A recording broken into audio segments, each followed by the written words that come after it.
तोक़ते तूफान अरब सागर में पैदा हुआ एक चक्रवाती तूफान था जिसने देश के कई राज्यों में जमकर तबाही मचाई।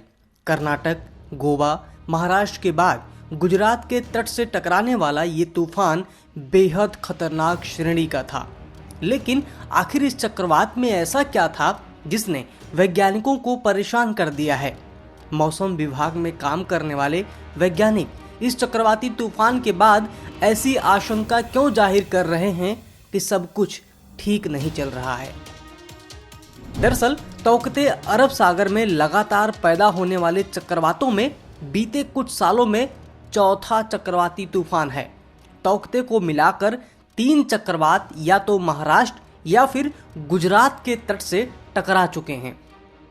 2018 में आए चक्रवात मेकानू जो ओमान में टकरा कर रह गया था। 2019 में आया चक्रवात वायु गुजरात के तट से टकराया था। उसके बाद 2020 में आया निसर्ग महाराष्ट्र के तट से टकराया था। तोक़ते ने भी कई राज्यों में तबाही मचाते हुए आखिरकार गुजरात के भावनगर के तट से टकरा गया।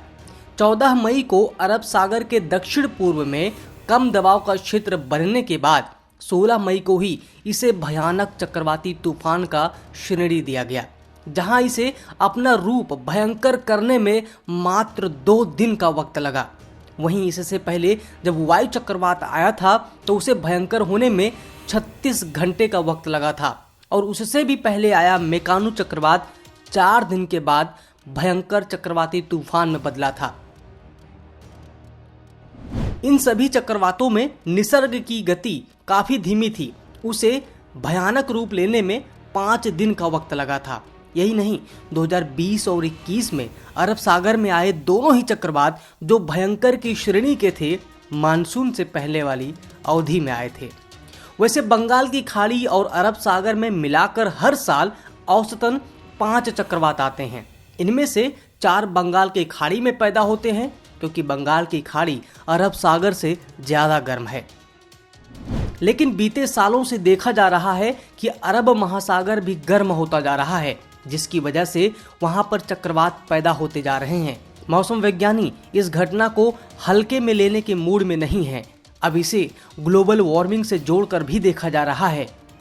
लगातार अरब सागर में पैदा हो रहे चक्रवाती तूफान के कारण मौसम वैज्ञानिक चिंतित हैं, क्योंकि अरब सागर में चक्रवात की संख्या में बढ़ोतरी अच्छा संकेत बिल्कुल भी नहीं है। सब्सक्राइब करें पर्यावरण पोस्ट।